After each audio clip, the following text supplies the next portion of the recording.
કેન્દ્રીય જળશક્તિ મંત્રી શ્રી સી.આર. પાટીલના હસ્તે અડાજણના સંજીવકુમાર ઓડિટોરિયમ ખાતે સુરત મહાનગરપાલિકા દ્વારા પ્રધાનમંત્રી આવાસ યોજના અંતર્ગત ₹77.8 કરોડના ખર્ચે નવનિર્મિત EWS 54 સુમન આદર્શ અને EWS 51 સુમન નુપુરના 744 આવાસો પૈકી 390 આવાસોનો કોમ્પ્યુટરાઇઝ્ડ ડ્રો યોજાયો હતો.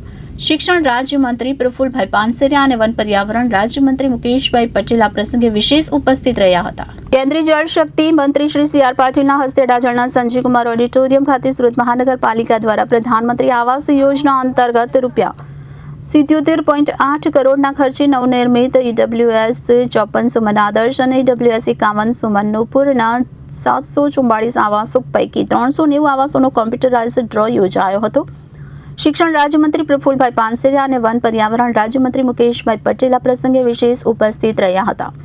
ડ્રોમાં નવું ઘર મેળવવા બદલ લાભાર્થીઓને અભિનંદન પાઠવતા જળશક્તિ મંત્રીશ્રીએ જણાવ્યું હતું કે પ્રત્યેક વ્યક્તિને ઘરનું સ્વપ્ન હોય છે, ત્યારે સુરત જેવા ઝડપભેર વિકાસની હરણફાળ ભરી રહેલા શહેરમાં ગરીબ તેમજ મધ્યમવર્ગીય પરિવારો માટે પીએમ આવાસ યોજના આશીર્વાદરૂપ સાબિત થઈ રહી છે. સૌ જરૂરિયાતમંદ નાગરિકોને પીએમ આવાસ યોજના અંતર્ગત જ્ઞાતિ જાતિના ભેદ વિના પારદર્શક રીતે ઘરનું ઘર મળે એ કેન્દ્ર રાજ્ય સરકાર અને સુરત મહાનગરપાલિકાનું ધ્યેય રહ્યું છે.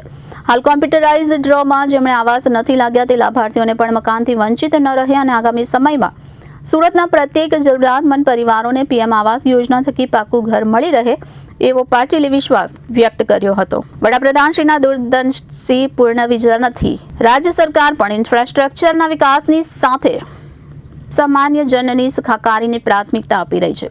તો વડાપ્રધાનશ્રીના દૂરંદેશી પૂર્ણ વિઝનથી રાજ્ય સરકાર પણ સામાન્ય જનની સુખાકારીને પ્રાથમિકતા આપી રહી છે એમ જણાવી મંત્રીશ્રીએ વધુમાં ઉમેર્યું કે દેશભરમાં સૌથી ઝડપથી વિકાસ પામી રહેલા શહેરોમાં સ્થાન મેળવતા સુરત શહેરમાં જે ગરીબ અને મધ્યમ પરિવારો રહે છે તેમને આવાસ યોજનાઓ થકી રહેઠાણની સુવિધા મળી રહે છે અને સુરત શહેર ભૂતકાળમાં અસ્વચ્છ શહેર હતું, પરંતુ આજે સુરત સ્વચ્છતાની મિસાલ કાયમ કરી રહ્યું છે અને સમગ્ર દેશમાં સ્વચ્છતા પ્રથમ ક્રમ સાથે અવ્વલ છે. તો સ્વચ્છતાથી લોકોના આરોગ્યમાં પણ હકારાત્મક અસરો પડી રહી છે તેમ તેમણે ઉમેર્યું હતું. આ પ્રસંગે સાંસદ Mukeshbhai Dalal, municipal commissioner Shalini Agarwal, deputy mayor Narendra Patil, સ્થાયી સમિતિ અધ્યક્ષ રાજન પટેલ, શાસક પક્ષના નેતા શશિકલા ત્રિપાઠી, જાહેર બાંધકામ સમિતિના અધ્યક્ષ ભાઈદાસ પાટીલ, પૂર્વ મેયર હેમાલી બોઘાવાલા, પૂર્વ સ્થાયી સમિતિ અધ્યક્ષ પરેશ પટેલ, શહેર સંગઠન પ્રમુખ નિરંજન ઝાંઝમેરા, વિવિધ સમિતિના અધ્યક્ષ, કોર્પોરેટર સહિત પાલિકાના કર્મચારીઓ અને મોટી સંખ્યામાં લાભાર્થીઓ